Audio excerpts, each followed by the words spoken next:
possible have become possible. And this is a clear message to those who have held the country hostage, that they should begin to note that the time is up. The ruling oligarchy in Nigeria that have held us hostage over the years must begin to get the notice that it's no longer business as usual. The time of the people has come. The people's movement has come. It is time for the people of Nigeria to be liberated from hunger, from poverty, from unemployment, from insecurity, and bad governance. And that is what is playing out today. I must say clearly that Our Excellency has made it very, very clear that he's going to make the country, he's going to move the country from being a consumption country to a production country. The credentials, the behavior, the antecedents of our presidential candidate is very, very obvious. It's unparalleled. And therefore, you need a vice presidential candidate that will be able to measure up to this. Comrade Peter Obi cannot do it alone. Oh, yes. He needs people like himself. He needs men and women of credibility, men and women of dignity, result-oriented men, men with innovative ideas to change the narratives of the country. And that is why we quietly went into a search to look for such person to be vice presidential candidates. And in line with our promise to Nigerians that we are going to bring the finest northerner, a Muslim, a philanthropist, a man of many paths, to be the vice president has gone, and today we have succeeded.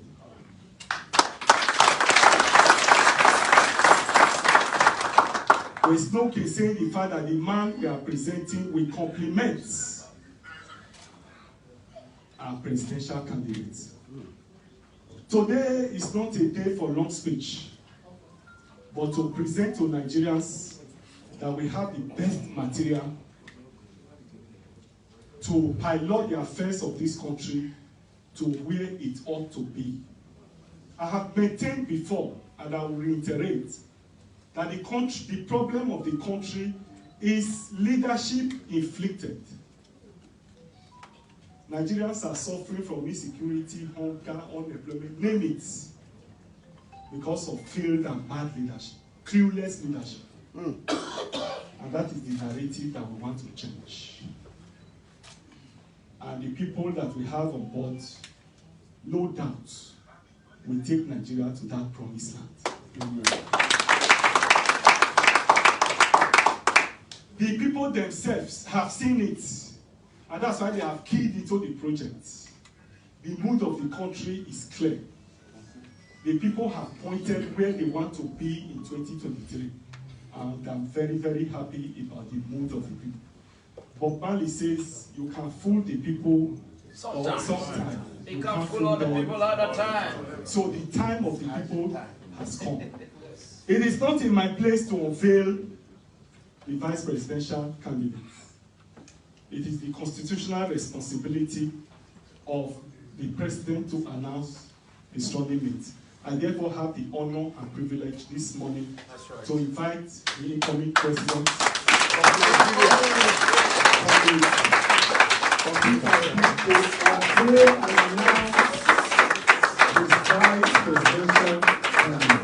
We have decided for Labour Party.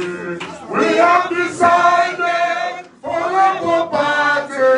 We have decided to save Nigeria. No going back, no going back. One more time, we have decided for Labour Party. We have decided for Labour Party. We we have decided to save Nigeria. No going back, no going back. Labour Party, forward ever.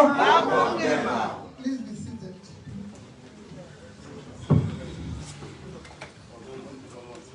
Let me very respectfully recognize the chairman and all the leaders of this party,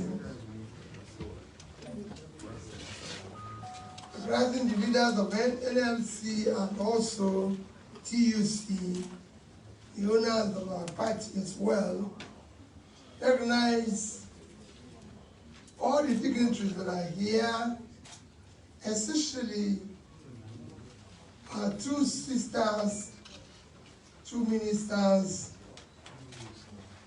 one minister. Minister is just minister is minister. People say senator is senator. The single senator, Nigerian and Honorable Invalid. And all the other dignitaries that are here, I won't mention the one that we're here for. Something remarkable for me is that happened this morning. When I said I'm going to do this, I was mandate by DG this morning. He said, now whenever you go out there, you must write what you're going to say. I said, DG, I don't write what I say. He said, you must put it in writing. So this one, we must write it and give you, read it. I said, I've not done this before, so how can I start reading that? He said, well, that's I'm the DG. So you have to tell me until I said. So I said, if I start reading it, but let me thank you all of you that are gathered here, especially the press. This event was supposed to take place yesterday, and I sincerely apologize. I went to Medugri, and we couldn't make it as scheduled for one reason or the other. So I apologize for those of you who were involved yesterday. What we are going to do here today is very simple. And I thank you for being witness to this our journey of taking back Nigeria.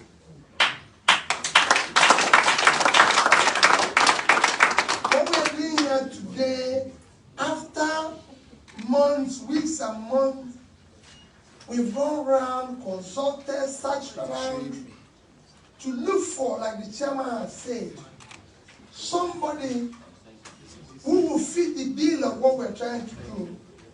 And I'm about to say that we have been able to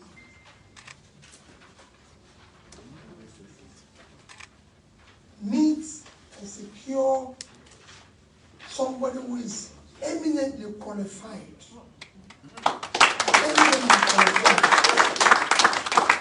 Fit the bill to be the Vice President of Nigeria. I know people will say, you're not there yet. But I can tell you, I know where we're going.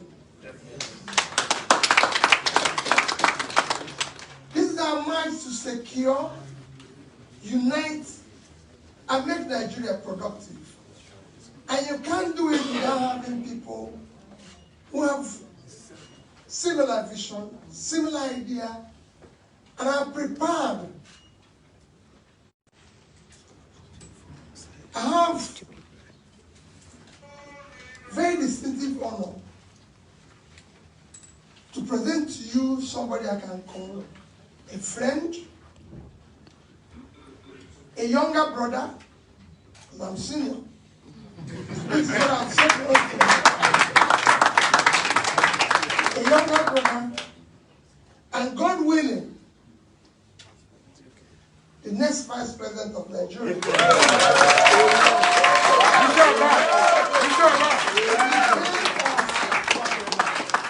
Senator Yusuf Dati Baba Ahmed.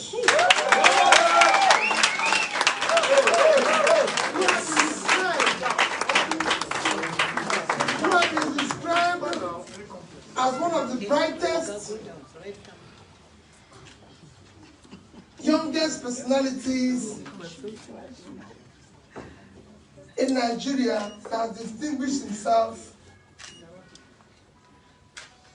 in all areas. He brings to this mission a great wealth of experience from the background of the private sector to public sector and a global knowledge that will help in our journey of turning around this country. Today, our country is facing so many challenges, which I will not want to mention here because we're just here to introduce our vice presidential candidate. But I will not be doing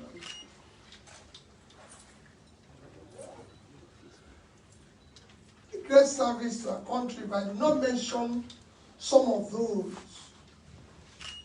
We're today the poverty capital of the world. We're today hugely indebted. And I've said in my interview a few days ago, we're actually about to default in our debt services, which will just trigger us into junk status. I pray it doesn't happen. Amen. But that is where we are. By the end of this year, we will need 100% of our revenue will not be enough to service our debts. That is where we've gotten ourselves into. Our people are hungry, they're angry, and all this is cumulative effect of bad leadership. And we've decided to halt this collapse, to stop this drift. We made this choice, and that he had sat down and discussed. And I said to him, what we're doing is not just two of us, we're bringing all Nigerians into this big tent where everybody will be involved, because we want to end the primitive politics of ethnicity, religion, and all sorts of things. Like I've said, show me where in the north, where there's uninterrupted electricity. Show me where people are not hungry. Show me where there's no poverty in the north. Show me where people are prospering and industries. Unemployment is not in the north. Show it to me in the south. There's none. But politicians give excuse because it's from here. What we want now is to replace all that with competence and merit. And that is why I said to my younger brother, this is not a journey where you think anybody is boss. We will soon select a team too, because not just two of us. Chairman said two of us. Chairman is not two of us, I've governed a state. We're going to have a team of people who will join us to be able, if we succeed, to be able to build the Nigerian that we desire, to start bringing people to have faith in their country, to have hope, to be proud to call Nigeria their own. And that is what we want to do. And that is coming with the same background that two of us will be able to start this process. Now that we have completed this cycle of nominations, we will soon, in the next few days, more weeks, be able to come out with policies a manifesto that will be anchored on the 17 SDG position. Because we must rescue this country.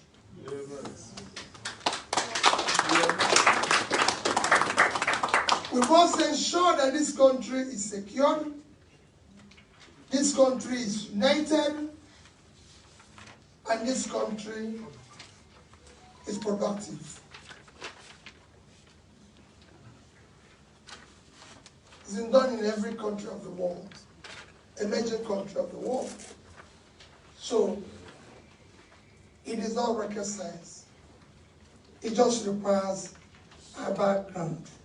It requires, so my dear people, in the coming months, in the coming days, you'll be hearing from me, you'll be hearing from the Vice President.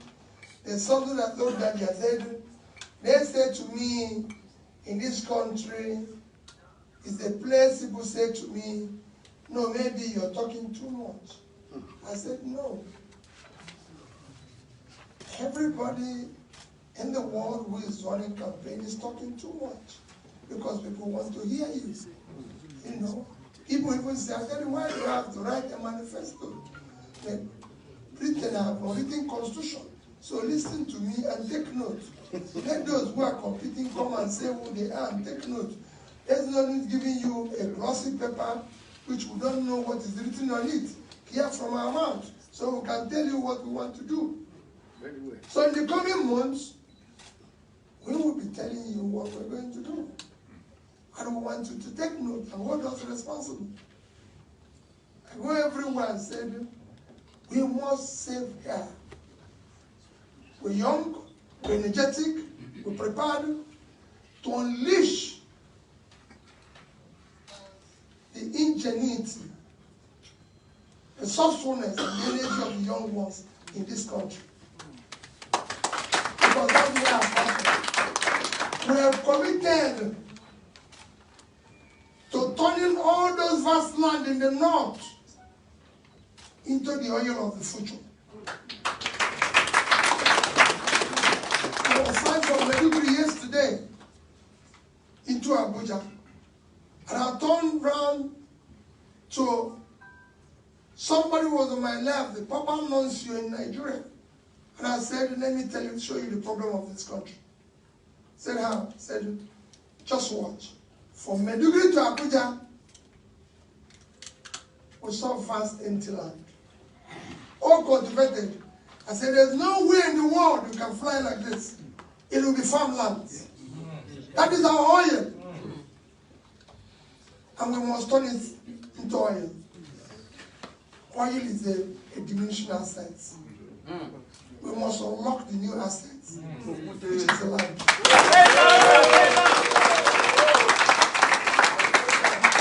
People will go back there to be productive. America, the richest state in America is California, not Texas. It has twice the GDP of Texas, 3.3 trillion. Texas is 1.8. It's not oil, it's agriculture. It's production. Kano and Kaduna is processing center. We'll unlock what the ports can do in Port Harcourt. The transshipment port that can generate enough income. That can do the shoe and the clothing that Vietnam is doing and earning $something billion a year. It must stop. This country must produce. And that's what we're going to do. That's what Daddy comes with his background. It doesn't, I can't have PhD in economics for nothing. It is to be utilized. I'm coming from that background. He's been a successful businessman. As a private sector, I want both of us to leave the confines of our success in the private sector and do it in the public. That's what we're going to do. Finally, my dear people, I will show you the team. And as I'm looking around, I'm seeing members of the team around here. it's not just going to be two of us.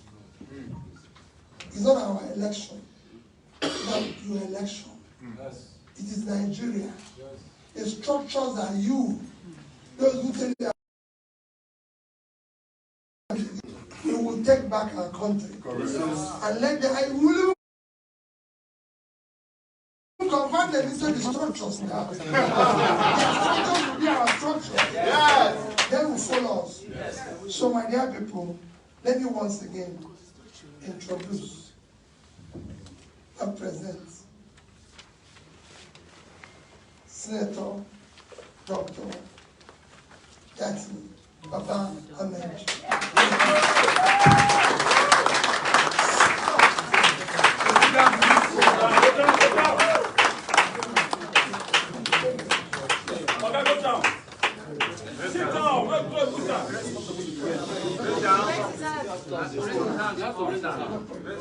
Labour Party is our own.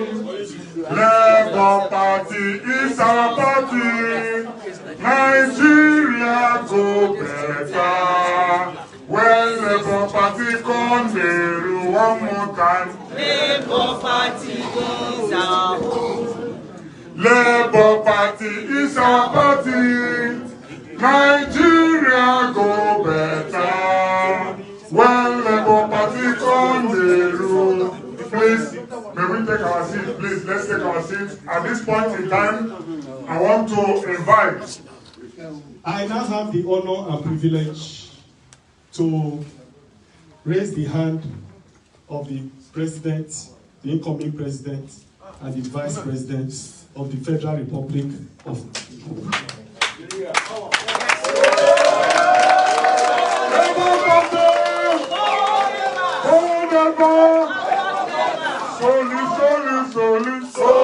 Solidarity forever.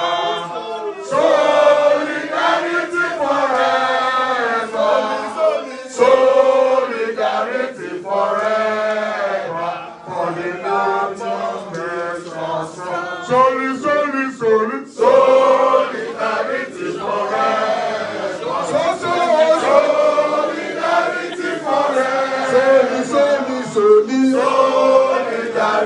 forever. For the party makes us strong. Labour Party forever. Please, let's have the incoming Vice President of Nigeria, Senator Dr. Yusuf Dati Baba Ahmed, to make a remark to us. Thank you. In the name of Almighty Allah, the Beneficent, the Merciful, Chairman of Labour Party, sir, and your honorable and capable executives, by the grace of Almighty Allah, the next President, Federal Republic of Nigeria, His Excellency,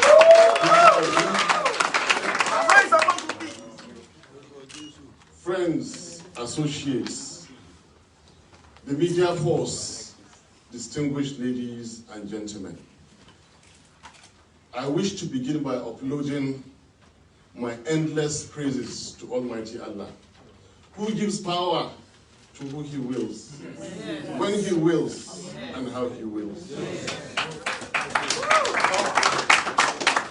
I thank Almighty Allah for bringing us to where we are and what we are doing here and now. More so, I remain ever so grateful and indebted to my leader, my principal, my president-to-be. That's so.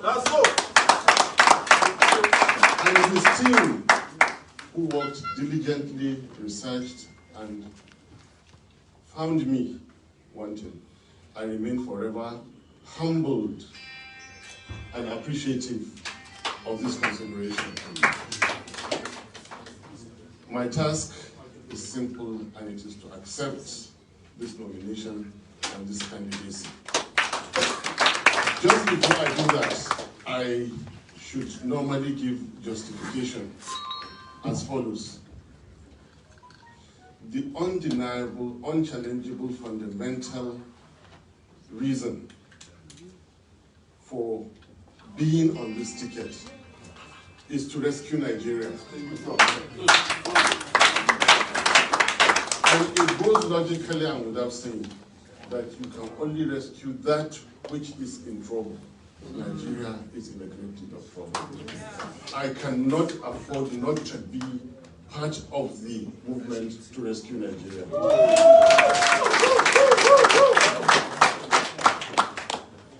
The second reason is that I believe in the greatness of Nigeria. I believe there will be peace and prosperity. I believe Nigerian people will unite. In fact, let me debate a bit. Having come from educational background, I belong to the system in which you walk into a classroom, after 1 hour you come out a changed person. Ever since I met His Excellency Peter Obi, I've been changing every time we see. There is a message I'm going to carry, and I'll continue to disseminate that. And you only get this message from somebody who is knowledgeable, somebody who researches. When I hear a new thing, I know it. When I hear a valuable thing, I know it. And I cannot let it pass. The fertile land in the north is the crude oil of Nigeria. Yes. How much more nationalist can you be? How much more detribalized can you be? I see a brighter future for Nigeria from such comments. Then I want to justify from the angle of the individuals. He who was motivated by success in the private sector and fought and became a governor for 8 years, and since after those 8 years has maintained integrity and honor to this day, is one that will not fail in campaign promises. Yes. Peter Obi. He who believes in financial propriety will not engage in political rascality. Peter Obi.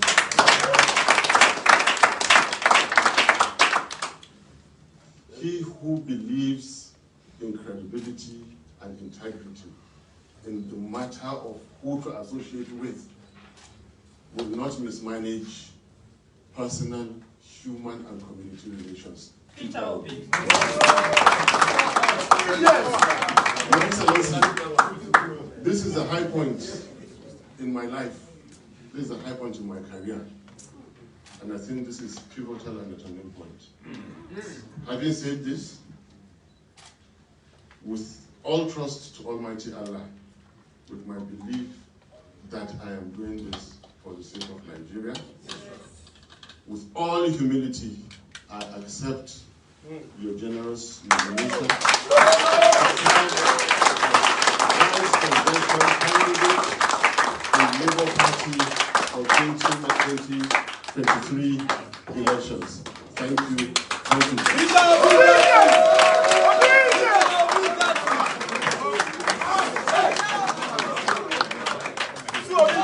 There is victory for all. Victory. There is victory for all. In the struggle for Nigeria, there is victory for all. Forward, forward, and backward, never. In the struggle for Nigeria, there is victory. Aluta, aluta, continua. Aluta, continua. Aluta, aluta, aluta, aluta, continua. Victoria, Victoria, Asante. Victoria, Victoria, Asante. Victoria, Victoria, Victoria, Asante. A people united can never be defeated. A people united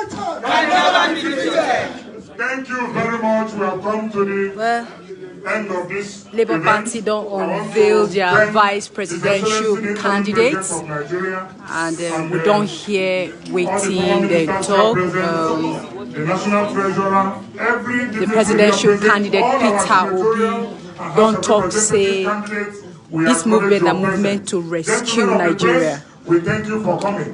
This is the beginning of the journey to save Nigeria. From in time as governor of Anambra State, I beg your pardon, till now, they don't see Oga Peter Obi as person where they resourceful, person where for health, economy, don't do well as a governor. The vice presidential candidate that is say, in example, don't show say he go lead the country well. Now where the party don't get in presidential, vice presidential candidates, now time for the party to build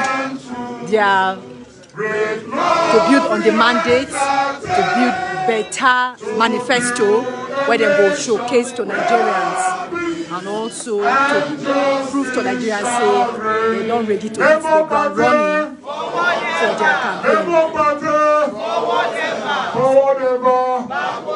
Thank you.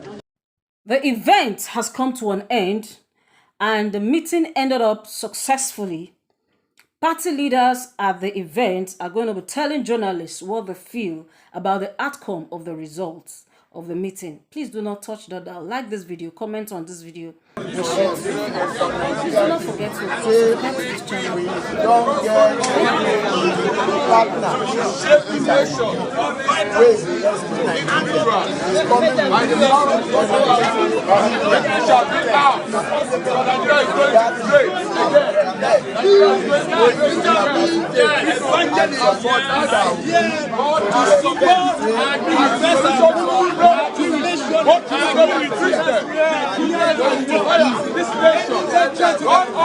It is an honor.